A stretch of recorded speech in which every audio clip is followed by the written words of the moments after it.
В предыдущих сериях как-то нам пришла идея в гараже из прошлого построить машину из будущего. Для этого был куплен донор, распилен до основания, и на останках былой японской славы мы строим новую историю. В итоге у нас должна получиться буханка из будущего. Что из этого выйдет, покажет время, а мы продолжаем. Следующим этапом мы решили убрать настил пола, для того чтобы получить доступ к раме со всех сторон и подготовить площадки, в которых разместятся все компоненты электрокара, и так сантиметр за сантиметром.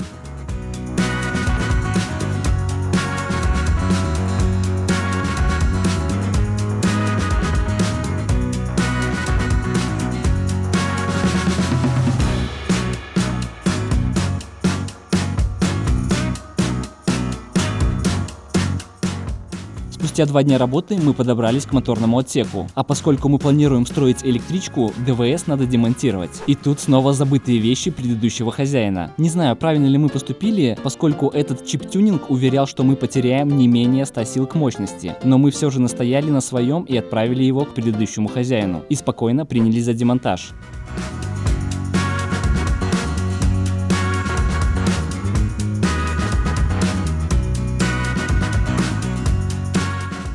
Осталось отсоединить все крепления, слить масло и убрать двигатель с коробкой в дальний гараж. Этим и занимаемся.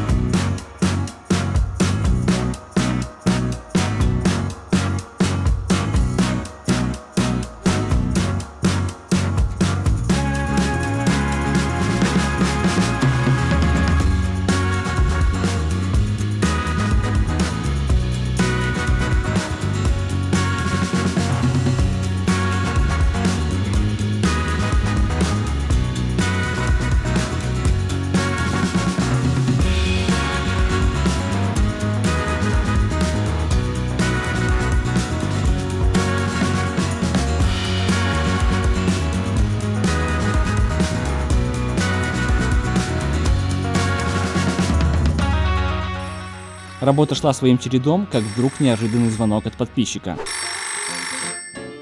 А вы уверены, что она пройдет между домом и забором?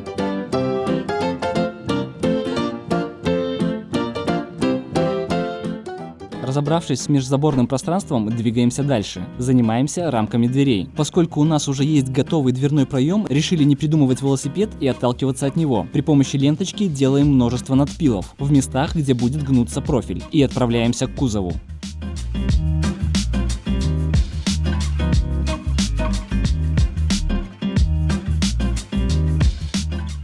Для получения одинакового зазора по всему периметру навариваем вот такие ограничители. Затем прикладываем профиль и передаем ему нужную форму, отталкиваясь от формы проема, а затем несколько часов сварочных работ.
Не по технологии. Где вы на УАЗах такие ровные швы видели? Андрей!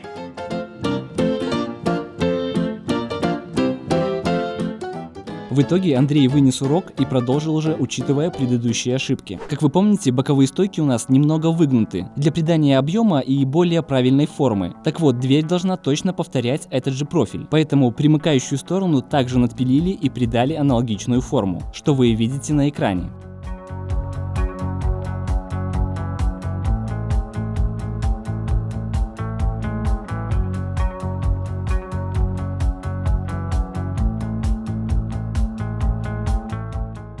Спустя день сварки и подгонки имеем готовую рамку, которую осталось только освободить от закладных.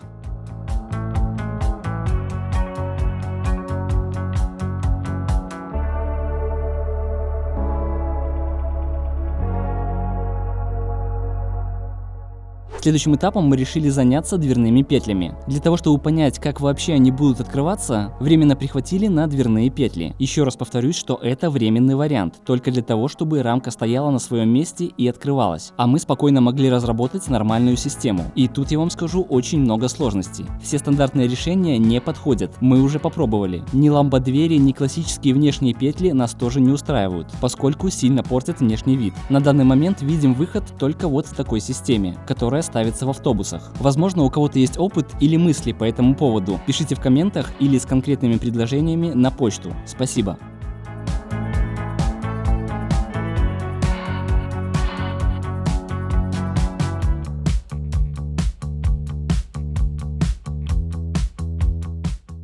Тем временем у нас есть доступ к раме и готовые дверные рамки. Для того, чтобы все это не ржавело, надо загрунтовать металл. Предварительно, конечно, зачистив раму. Этим и занялся Валера. В целом, лонжероны и усилители в неплохом состоянии. Есть всего несколько мест со сквозной коррозией. Ими мы займемся немного позже.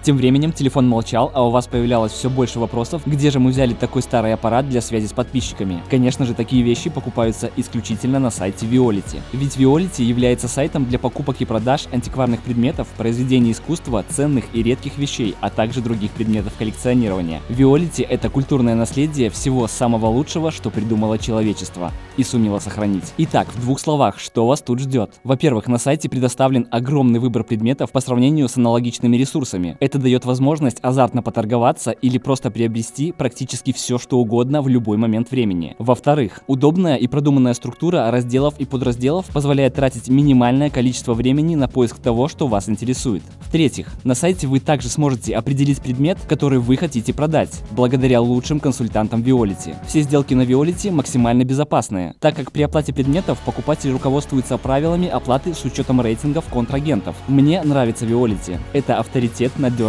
доброжелательность и безопасность. А я снова побежал к телефону. Интересно, а кроме меня еще девочки смотрят этот канал? Мне вот тоже стало интересно. Давайте проверим. Жду комменты от прекрасного пола с пометкой «Девчонки тоже смотрят». Спасибо. Как я и говорил, лонжерон в нормальном состоянии. Есть всего 2 критических места, которые надо подлатать, чем мы и занимаемся.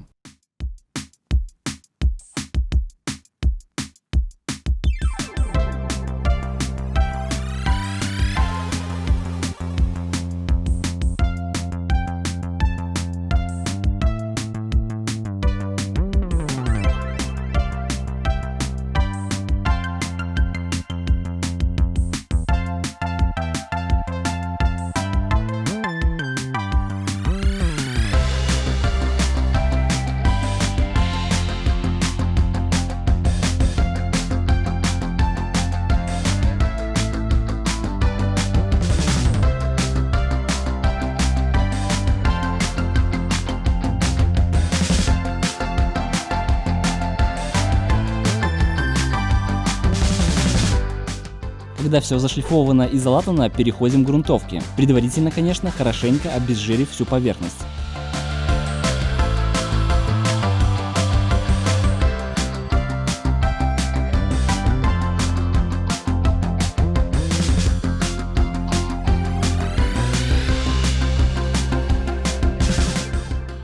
Поскольку кузов зачищали вручную, а не при помощи пескоструя, быть уверенным на 100% в результате нельзя. Поэтому используем цинковый грунт, поскольку он нивелирует наши возможные недоработки, и кузов в итоге прослужит еще очень долго. А пока грунтовка грунтуется, напомню вам о еще одном нашем проекте, в котором решили скрестить 21-ю Волгу с Bugatti Chiron. Мы уже неплохо продвинулись. Вот вам немного эксклюзива, о чем будет следующая серия. Всем, кому интересно, большая просьба глянуть первую серию, так как в ближайшее время выйдет вторая. Ссылка есть в описании. Спасибо.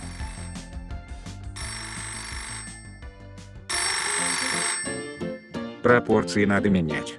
Базу прибавить, высоту убавить. Да, действительно, очень много вопросов по размерам и пропорции. Да, кузов в кадре смотрится странно. Напомню, что мы строим этот проект, отталкиваясь от одной лишь картинки с одного ракурса. В итоге кузов будет немного короче того, что на картинке. Это обусловлено колесной базой. Скажем так, у нас не версия Long, но в плане гармоничности все окей. Во-первых, камера сильно искажает реальную картинку. Во-вторых, пока что мы имеем только тонкий контур. После того, как мы сделаем широкие накладки и арки по периметру, все станет на свои места. Это мы и продемонстрируем в ближайшее время. Задняя дверь делается по классической модели. Вот такая рамка, в которую привариваем петли.